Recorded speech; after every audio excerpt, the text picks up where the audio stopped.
There are 3 books in the Bible known as the wisdom literature: Proverbs, Ecclesiastes, and Job. Proverbs show us that God is wise and just. We learn that God has ordered the world so that it's fair, the righteous are rewarded, and the wicked are punished. In other words, you get what you deserve. But then we meet Ecclesiastes, who observes that people don't always get what they deserve.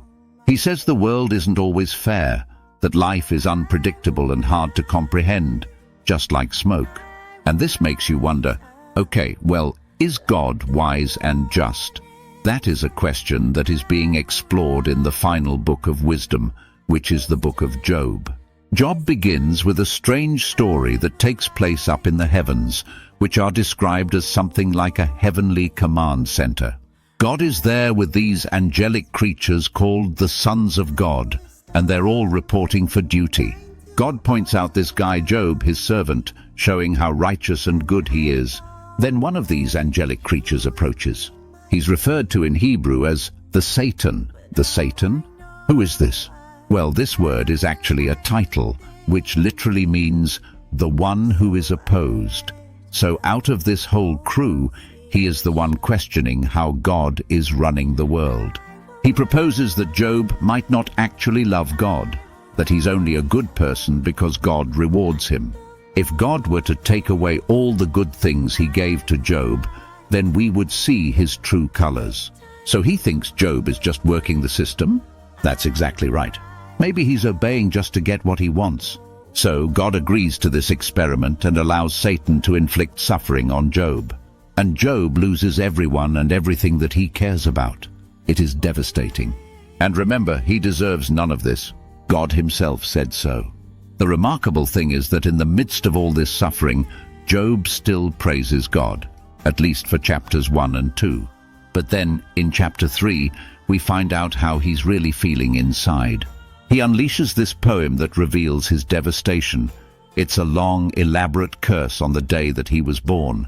After this, some of Job's friends come to visit him to offer their help. All of them are like, "Job, you must have done something horribly wrong to deserve this.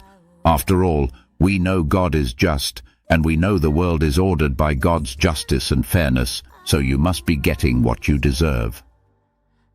For the next 34 chapters, Job and his friends go back and forth in very dense Hebrew poetry. His friends keep speculating about why God might have sent such suffering, and even start making up lists of hypothetical sins that Job must have committed. But after each accusation, Job defends his innocence. And Job is innocent. At some moments, he's very confident that God is still wise and just. Yet in other moments, he's doubting God's goodness.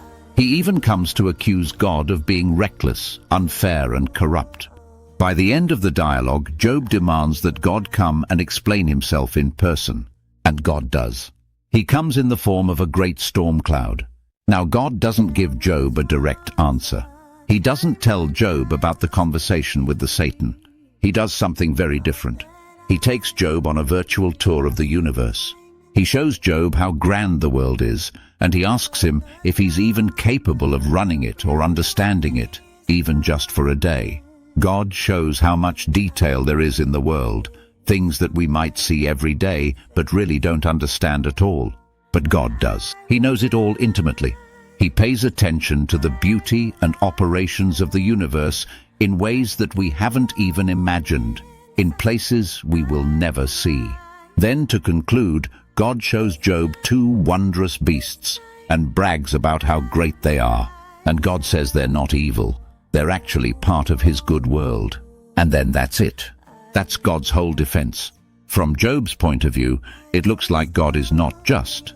But God's perspective is infinitely bigger. He is dynamically interacting with a whole universe of complexity when he makes decisions. This is what God calls his wisdom.